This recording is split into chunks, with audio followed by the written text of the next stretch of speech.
नमस्कार शेतकरी मित्रांनो, स्वागत आहे आमच्या शेतकरी मित्र 1954 यूट्यूब चॅनल. शेतकरी मित्रांनो, आज आपण भुईमूग लागवडीविषयी सखोल माहिती बघणार. तर शेतकरी मित्रांनो, असेच शेतीविषयक नवनवीन व्हिडिओ बघण्यासाठी आमच्या चॅनलला जर सबस्क्राईब केलेले नसेल तर आमच्या चॅनलला सबस्क्राईब करा. तर चला जाणून घेऊया.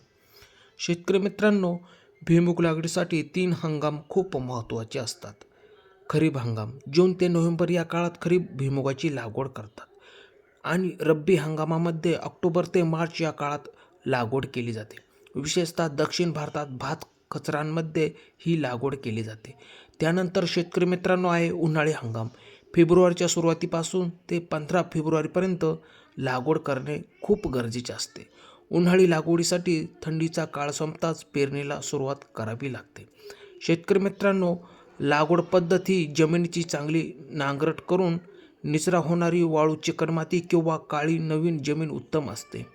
शेतकरी मित्रांनो, सपाट वाफा किंवा रुंद वाफा पद्धत वापरू शकता.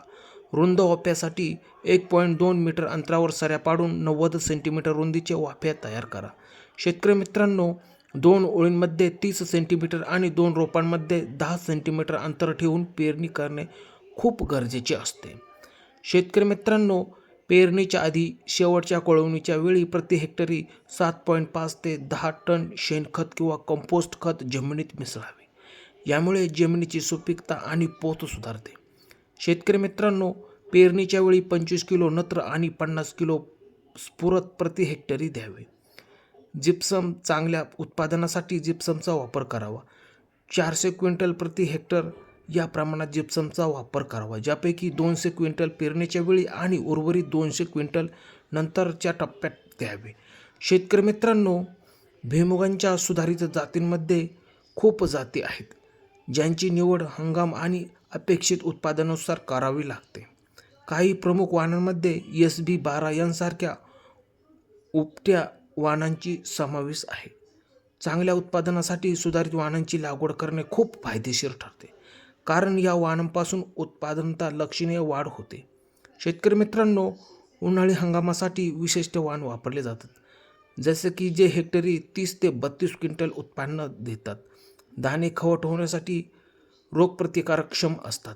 शेतकरी मित्रांनो, भुईमुगासाठी किडींवर नियंत्रण करणे खूप गरजेचे असते. त्यासाठी फुलकडे आणि तुडतुडे यांच्यासाठी डेमॅटॉन 15% 10 मिली पाण्यात मिसळून फवारणी करावी. त्यानंतर टिक्का आणि तांबोरा रोगासाठी मॅग्नेशियम 25 ग्रॅम प्रति 10 लिटर पाण्यात मिसळून फवारणी करणे खूप गरजेचे असते. त्यानंतर शेतकरी मित्रांनो, पानांवरील बुरशीजन्य रोगांसाठी कार्बेंडिझिम 50% हे किंवा सल्फर 80% प्रति एकर फवारणी करणे खूप गरजेचे असते. शेतकरी मित्रांनो, तुम्हाला दिलेली माहिती कशी वाटली? दिलेली माहिती आवडल्यास आमच्या चॅनलला जर सबस्क्राईब केलेले नसेल तर चॅनलला सबस्क्राईब करा. धन्यवाद शेतकरी मित्रांनो.